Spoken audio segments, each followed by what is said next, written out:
Market to Market is everywhere you are.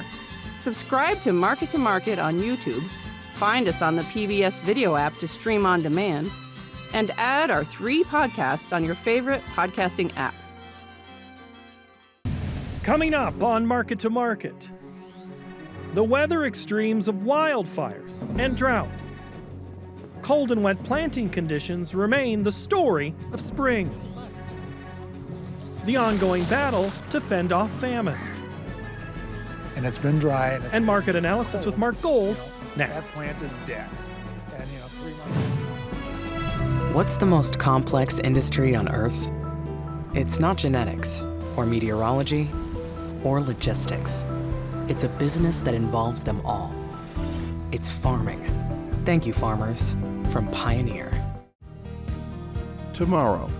For over 100 years, we've worked to help our customers be ready for tomorrow. Trust in tomorrow. Information is available from a Grinnell Mutual agent today. This is the Friday, May 6th edition of Market to Market, the weekly journal of rural America. Hello, I'm Paul Yeager. American employers continue to look for job seekers as more than a few prospective employees remain on the sidelines over COVID-19 concerns. In April, more than 400,000 positions were added for the 12th straight month, despite inflation at 40-year highs. Now, the positions came as chronic supply shortages plagued businesses, as well as higher borrowing costs. The unemployment rate stayed at 3.6%, just above the lowest in a half century. The Federal Reserve added another half point to the benchmark rate this week and signaled more hikes to come. Sentiment among producers surveyed by Purdue's CME Group Ag Economy Barometer went up in April, but remains 32% lower than last year's reading at this same time. Spring is a season of transition.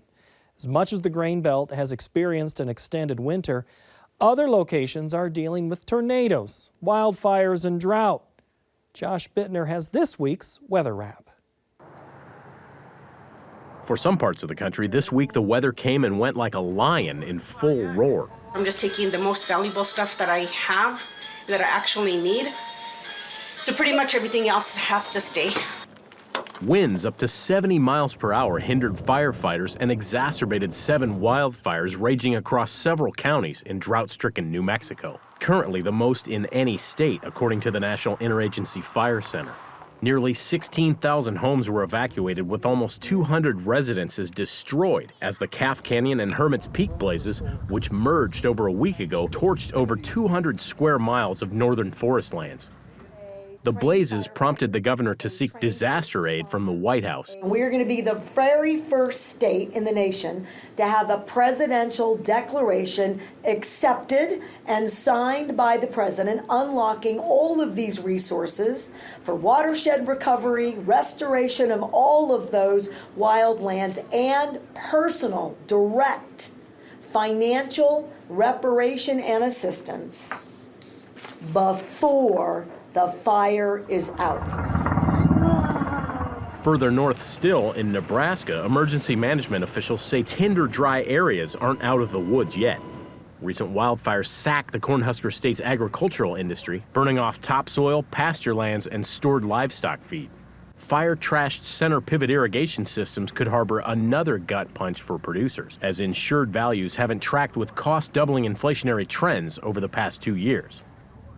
The other shoe dropped early this week as parts of the Panhandle received up to 15 inches of unseasonal snow, with rain inundating most of the rest of Nebraska. Several other Midwestern states gripped by moderate to exceptional drought also received notable precipitation, which delayed spring planting in some areas.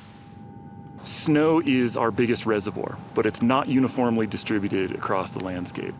What we do is fly an aircraft over the mountain watersheds and get complete coverage with our remote sensing instruments of snow depth, snow water equivalent, and snow albedo or reflectivity. In Colorado, upstream from both Nebraska and New Mexico, water managers are using a NASA-developed eye in the sky to map water availability. Officials say more traditional methods have become increasingly unreliable due to rising temperatures associated with climate change, and credit airborne snow observation with success prior to the pandemic. In 2019, the snowpack was above our traditional measurement stations, and that information allowed us to prepare for a second peak of runoff and accurately lower our reservoirs to capture that water and avoid any flooding impacts downstream. The National Weather Service's seasonal drought outlook predicts improved drought conditions through the Great Plains and Northern Rockies through the end of July. But forecasters say the rest of the American West should buckle up for a bumpy summer. For Market to Market, I'm Josh Bittner.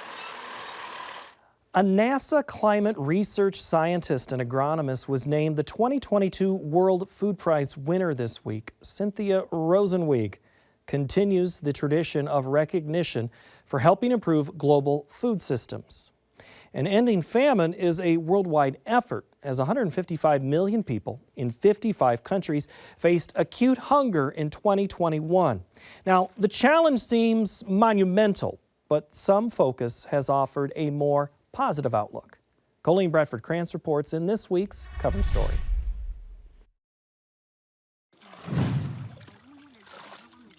Just a generation ago, it would have been hard to imagine someone saying this. We have been quite successful at reducing and almost eliminating outright famine from the world. Ken Menkhaus, a political science professor at North Carolina's Davidson College, isn't the only one who has noted how close the world has come to wiping out famine. Historically, they were recurrent, so famines have disappeared. That's excellent news. The one exception noted by these professors and the United Nations, which helps determine when a hunger crisis is officially declared a famine, is the situation in the African nation of Somalia just over a decade ago. I think in the 70s and 80s and into the 1990s, famine was tragically very much a part of the political landscape in a variety of places, especially in Africa. It would have surprised people to hear me say just 20, 30 years later that we thought we had conquered famine. And that's why the famine in Somalia in 2011, which claimed over 250,000 lives, was such a setback and so stunning for us. It was a reminder that we haven't, in fact, solved all the underlying problems. The world has, however, dramatically reduced famine-related deaths, most of which result from weakened immune systems combined with normally minor illnesses, rather than directly from starvation. Since the 1860s, the Americas have represented a small portion of such deaths. The same is true of the Middle East. Historically, Asia, India and China in particular, struggled for generations with severe and recurring famines, a situation that eased with agriculture's Green Revolution, which provided the region with better plant genetics in the 1970s. Parts of Europe suffered famine during the early to mid-1900s, including a World War II cluster of hunger-related deaths. Since the 1990s, Africa remains the only region still struggling with famine, though on a smaller scale than was typically seen in the past. Many of the historic famines were tied to either war or natural disaster, such as crippling drought. But with improved transportation and logistics for the movement of food and advances in agricultural production, experts say today's natural disasters are less likely to result in widespread death. You can now move efficiently supplies from places which have surpluses to places which have shortages in a very rapid fashion. And that's the reason of many famine in human history in the past. It was not because the food supply was not there, it means it could not be moved. More responsive government is key. Amartya Sen, a famous Indian writer on this topic, made a claim that was backed by strong evidence that democracies don't experience famine because democratic governments have to respond to the needs of their people. But there's also a number of other factors. The Green Revolution has dramatically increased production. We've got much better food aid distribution systems. We've got high-tech and low-tech abilities to monitor crops and yields long before we get to a loud humanitarian crisis. Both professors say the work done so far to feed the world during the COVID-19 pandemic has been a remarkable example of the resiliency of the world's food system. The pandemic was a gigantic stress test on our food supply systems in the United States in particular. It took some few weeks and months, a lot of headaches to adapt to it, but there was no technically shortages. I remember going to the store at one point and they had no blueberries. And for a second, I was a little kind of put off by that. And then I realized, well, dude, we're living in a pandemic, you know. I mean, maybe there aren't supposed to be blueberries here now. One potential consequence of the pandemic on future famines, however, is the financial pressure that may follow the U.S. government's accumulation of an unusually large amount of COVID-related debt in the last 3 years. However, foreign aid is typically only a small percentage of the federal budget, about 1% most years.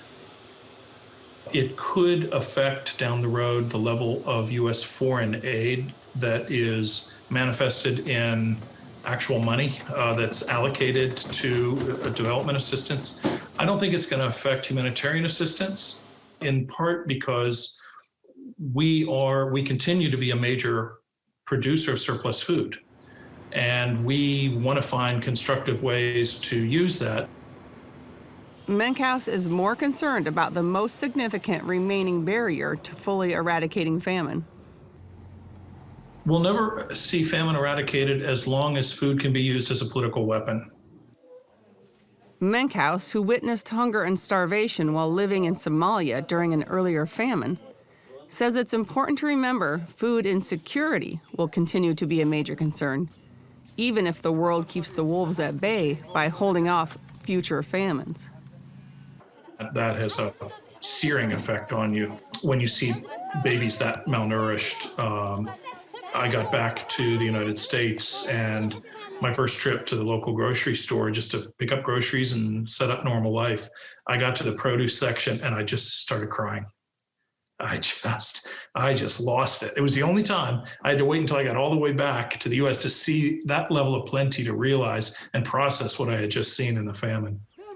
It just strikes you what a miracle our food system is. For Market to Market, I'm Colleen Bradford Krantz. Next, the Market to Market report. A planting window looks to be opening and relieving pressure on a delayed spring. For the week, the nearby wheat contract added 53 cents, while July corn dropped by 29 cents. The outlook for meal improved, but the weather forecast appeared to calm the rally in the soy complex. The July soybean contract shed 63 cents. July meal decreased by 18.70 per ton. July cotton fell 2.02 per hundredweight.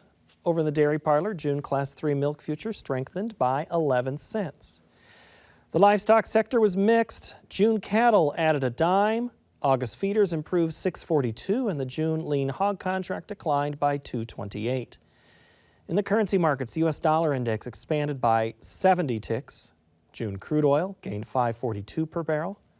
COMEX gold fell 26.90 per ounce.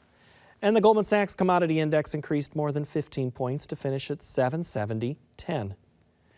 Joining us now to provide some insight is our old friend, Mark Gold. Hi, Mark. Hi, Paul. Nice to be back. You know, you've got the smile, but we're going to see if you have much to smile about after we're done with the discussion. So we'll start positive. Great. Wheat. Split contracts. Everything's moving differently. Why? Well, most of the dryness is certainly in the Kansas City contract. So that's been very strong. Plus, they have problems in Canada and Montana, and North Dakota. So the spring wheat's been a hot item too. Chicago's kind of kept pace and at times even outpaced them. Hard to understand why, frankly. We've had plenty of moisture north for the winter wheat, but overall, the funds have been in and out of the wheat. They've been long, they've been short, they've been long, they've been short. Right now, I've got them short a little bit, maybe a couple of thousand contracts, literally. But overall, we've got so many problems around the world for supply. The French wheat is now in problems. We've got all this heat and dryness out west with the fires. We see it everywhere. The supply side is certainly in question. It's the demand side that remains an issue. with the dollar making new contract highs on Friday over $1.04. You mentioned, I think you wanted to talk about India. Yeah. We were discussing earlier. India had this news, not news statement that kind of sent the market, and then it responded. But even with all of these pictures that are happening, it doesn't seem to be that the U.S. market is moving. Is that what you're trying to say? Well, I don't know if the U.S. market isn't moving. We've seen a lot of volatility, and it's interesting. India came out with the news. We were up 30 or 40 cents. They retracted the next day. We were even higher again the next day. So you wouldn't expect that, which tells you that there's some underlying strength there. And certainly the weather is playing a big part of that. I just worry about the U.S. demand. Where are we going to export this? The weekly export figures have just been terrible. And with the dollar so strong, but the question is, when push comes to shove, where is the world going to get all the wheat? The world will get the wheat. We've seen Russia now steal grain from Ukraine. They're going to wind up probably selling it in the market. We see the ruble from the low after the invasion of, 3/4 of a cent, rally back up to over yearly highs. It's doubled in value. Somebody's buying those rubles, and they're buying those rubles either to buy oil, gas, or grain. So there's grain moving around the world. And as you know, we harvest wheat somewhere around the world every month. As I almost all the time. So we're in planting season for corn. We'll get to the deferred in a moment. I want to start with those that might still have corn sitting in the bin. Did the high, your famous question, have we hit the high? Well, if $8 corn wasn't good enough for you, what is? Are we going to go to $10 or $12 corn? We might, if we have a drought in this country in July and August, we will see grain prices far and exceed any records we've had before. In my opinion, we could go to $10, $11 corn, we could go to $22 beans. If we don't have a drought and we get this crop in the ground, I've always said every spike we've had since 1972 in the grain market, we're back under the cost of production within a year and a half because supply and demand still rules the markets. High prices bring less demand, they bring more acres, and prices go down. And how far will they go? They'll go back under the cost of production. It's never been wrong. Now that doesn't mean this summer we can't go higher first, but therein is the tough part of the question. Farmers don't want to sell it now because they don't even have it ground. But if we get 50% of the corn in the ground, we're going to see these prices move significantly lower. As we sit here on Friday afternoon to record this, by the time this airs in many places, the weather could be dramatically different. The planting window's going to open. Yeah. Everybody's going to roll Yeah. that can. What's that going to have an impact on corn? I mean, we're Mark, look at this. I mean, in Iowa, where you're sitting, last week at this time, 62% of the acres were planted. We had 9. Yeah. The nationwide average was 33 versus 7. We know those numbers might look ugly Monday. The next Monday is coming. Is the market going to factor all this in? Well, I think they'll factor it in if we do have that window Monday morning when we come in and there's any weakness anywhere in the world, we're going down. If we come in Monday and the window is suddenly closed for whatever reason, we're going right back up. We're just at a very delicate balance between supply and demand right now. So again, this crop progress report won't tell us the whole story. It's going to be the next week that'll really be the definitive answer, in my opinion. What's going on in soybeans? I mean, we've seen the oils have maybe, some of that demand has dried up. Is that the big driver? Well, that and the meal has been under a lot of pressure here. We made highs in the oil at, I think it was 88 cents. We backed off to 80, 81. It certainly looks like highs are in. Going to be tough to beat that. But again, that's without a drought this summer. I think what's driving the beans is if we can't get the corn in the ground, we're going to plant a few more beans. We've already got a pretty good leg up on beans right now with the acres. If we do have the crops, we're going to see lower prices. And we're hearing stories of guys planting beans first this year, waiting for the weather to warm up for the germination on the corn, then they're going to plant the corn. So it's going to be an interesting time. But again, I think a week from Monday, we'll know the real picture of what's going on. You see that bean before corn happen a little more and more. That trend has happened. It might necessarily not be tied to weather, but the same question I had in corn about the planting this weekend. If that opens, What is going to shut any type of rally down? Is it good weather, consistent weather, average weather? We need good weather right now because we do need top yields in order to keep those balance sheets from really getting dangerously low. But, you know, we've seen farmers plant 40% of the corn crop in 1 week. So in the next 2 weeks, can they plant this crop? They sure can. Can they get it all in by May 25th? They sure can. And these stories you hear about the drag on yield for late planted corn, the University of Illinois just came out with a study. You guys can get it at farmdoc.com. It says that late planted corn, as long as you get good weather in the summer, really doesn't have much of a drag yield. And I agree with that. But the fact of the matter is, the farmers don't want to sell it now. And by the time they realize they've got it in the ground and everybody else has got it in the ground, we could be another 50 cents lower in corn and $1 or $2 lower in beans. It's going to happen very quickly if we think we're getting the crop in the ground. All right, this applies. You've already kind of answered this question and teased it, but I want to ask it officially on the record, and it's a question that came in via Twitter. Nathan in Inwood, Iowa asks you, Mark, high prices cure high prices. Have high prices destroyed any corn or soybean demand yet? Destroyed it? No. If we slowed it down, I think that's possible. We were supposed to see the Chinese come back from their holiday on Wednesday night, Thursday, Friday, buy grain. No export sales announced. I think that's significant. Again, with the high dollar, we just don't see the demand from anybody really but China. And if China's backing off, I think that's key.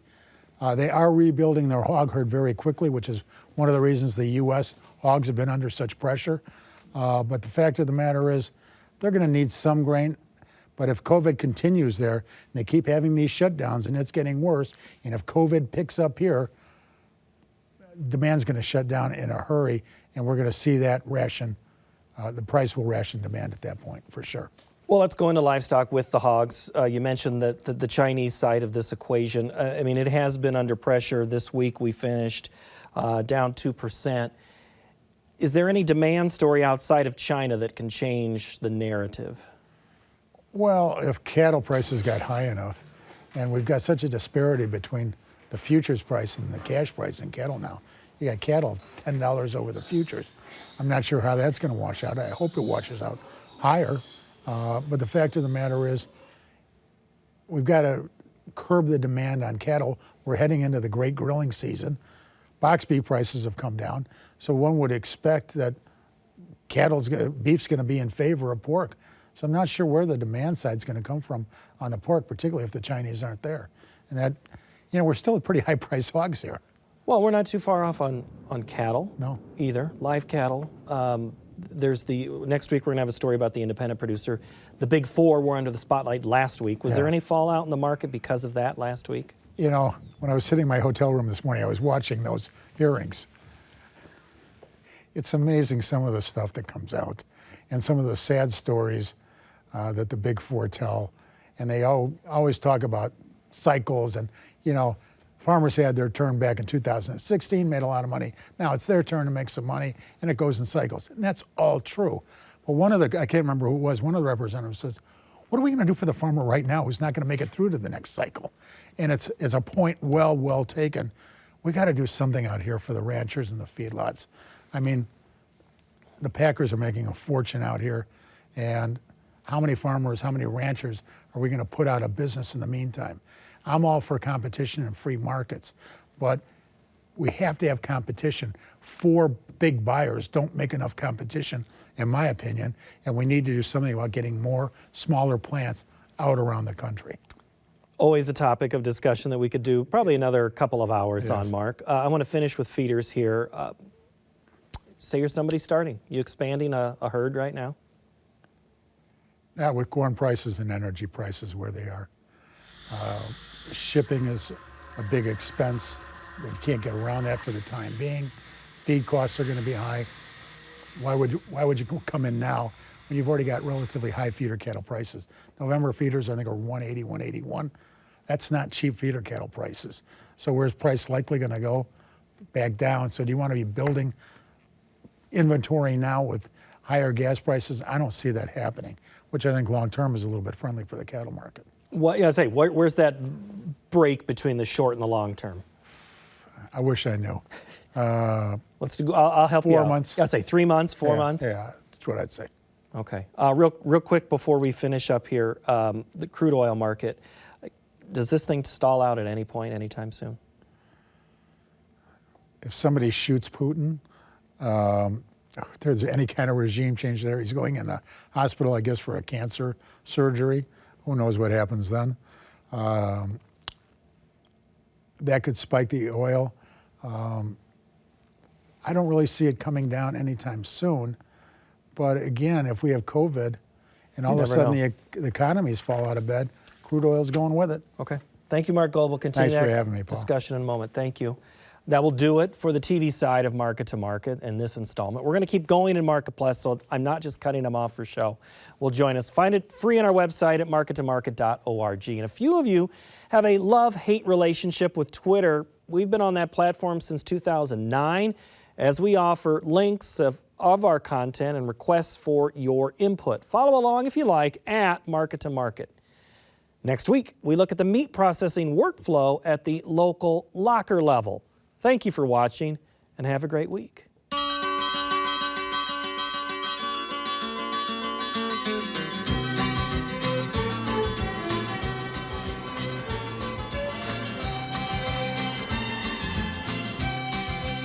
Market to Market is a production of Iowa PBS, which is solely responsible for its content. What's the most complex industry on Earth? It's not genetics, or meteorology, or logistics. It's a business that involves them all. It's farming. Thank you, farmers, from Pioneer. Tomorrow. For over 100 years, we've worked to help our customers be ready for tomorrow. Trust in tomorrow. Information is available from a Grinnell Mutual agent today.